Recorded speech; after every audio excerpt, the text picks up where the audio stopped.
तलाक सुनने में बहुत छोटा सा लफ्ज़ है, लेकिन दो लोगों के दरमियान गुस्से में लिया गया एक फ़ैसला जो उनकी ज़िंदगियों को बदल कर रख देता है। लेकिन सबसे ज़्यादा इस फैसले से प्रभावित वो इंसान होता है जिसकी तरफ औरतें नहीं देखना चाहती।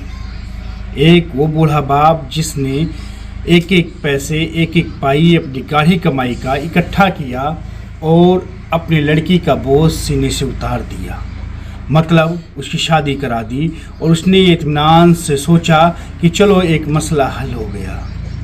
लेकिन जब माँ और बहनों का दखल बेटे के घर में मुसलसल होता रहता है तो कई दफ़ा कुछ रिश्ते तलाक की दहलीज पर आकर खड़े हो जाते हैं। और वो दहलीज पर आने के बाद एक बूढ़ा बाप सहम जाता है, डर जाता है, खामोश हो जाता है, क्योंकि अंदर ही अंदर शायद वो मर रहा होता है, अंदर ही अंदर शायद वो तरस रहा होता है। वो कहना तो चाहता है कि आओ दो लोगों के दरमियान बैठकर सुलह कर लिया जाए, लेकिन घर की औरतें इन मामलों में इतनी तेज़ होती हैं, लेकिन वो दो लोगों को एक दरमियान बैठने नहीं देती। इतना ही नहीं साथियों, देखा गया है कि जब तलाक जैसे मामले कोर्ट में जाते हैं तो बचा खुचा रिश्ता वकील साहब खा जाते हैं। मतलब फर्जी दहेज उत्पीड़न जैसे मामले उन पर लगा दिए जाते हैं। जो मामला गुस्सा का था अब वो मामला अना का बन चुका है।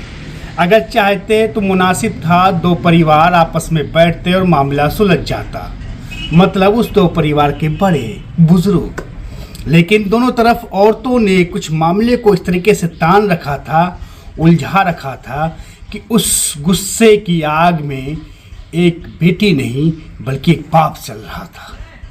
एक बेटी से बदला लेने के चक्कर में एक बूढ़े बाप को टारगेट किया जा रहा था और अंत में जब तलाक हो जाता है तो एक बूढ़ा बाप घर में वापस आई बेटी की तरफ देखता है और अंदर ही अंदर वो खुद को कोस रहा होता है।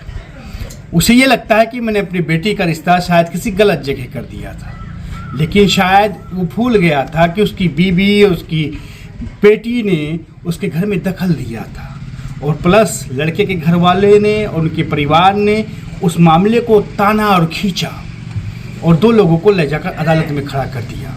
फिर अंत ये होता है कि एक बूढ़ा बाप धीरे धीरे सोचते सोचते बीमार पड़ जाता है और बीमारी के बाद वो ज़िंदगी को अलविदा कह देता है।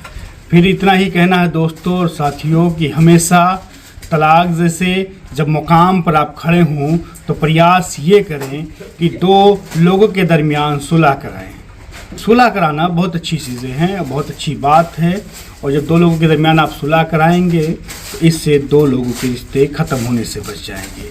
शायद उस बाप का बोझ भी कम हो जाएगा जिसने एक बोझ समझकर अपनी बेटी को ब्याह दिया था। दोस्तों अगर टॉपिक अच्छी लगी हो तो कमेंट बॉक्स में अपनी राय दें और जिस नए टॉपिक पर आप कुछ सुनना चाहते हैं उस टॉपिक का जिक्र करें। धन्यवाद।